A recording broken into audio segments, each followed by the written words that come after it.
अहम जीत हुई और पहली बार अंडर 19 एशिया कप का चैंपियन बन गया पाकिस्तान। क्या कहेंगे आप? बहुत जबरदस्त परफॉर्मेंस रही पाकिस्तान अंडर 19 की, और not only in this match और थ्रू आउट बहुत अच्छा खेले। और इसके अंदर बात है कि मैं चाहता हूं कि अंडर 19 के जो प्लेयर्स हैं, चाहे वो एक साल पहले भी थे, वो पाकिस्तान टीम के अंदर नजर आए और उनका जो है जो टेन्योर हो 10 साल के लिए हो, उसको पिक एंड चूज ऐसे प्लेयर किए जाएं।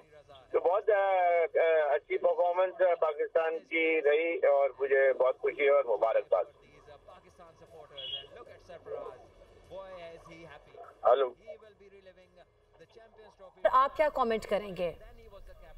शोएब मोहम्मद साहब, इतना अहम मैच था, ये कोई छोटा फाइनल नहीं था, इतना बड़ा फाइनल मैच था पाकिस्तान और इंडिया का, और प्रेशर भी बहुत ज़्यादा होता है। लेकिन हमने देखा कि पाकिस्तानी टीम बड़ी कॉन्फिडेंटली उन्होंने प्ले किया और कोई प्रेशर दिखाई नहीं दिया, बल्कि हमें भारत के खिलाड़ियों पर प्रेशर खासा दिखाई दिया।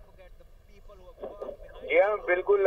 पाकिस्तान की टीम की जो उड़ान थी जो शुरू से इस टूर्नामेंट के अंदर, उसका इम्पैक्ट नेक्स्ट दूसरी टीम पे भी आना ही था। और इंडिया की टीम बाज मैचेस बहुत करीब आके जीत सकी और फाइनल में वो भी आए।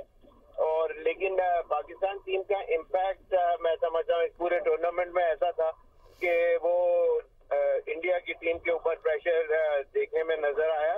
और पिछले दिनों भी जो दूसरी जो मैचेस जो पाकिस्तान के अंडर 19 या पाकिस्तान की टीम अच्छा खेल रही है और यकीनी तौर पर पाकिस्तान ने बड़ा जबरदस्त खेला है। शोएब मोहम्मद साहब, अपना कीमती वक्त आप दे रहे थे, आपका बहुत शुक्रिया।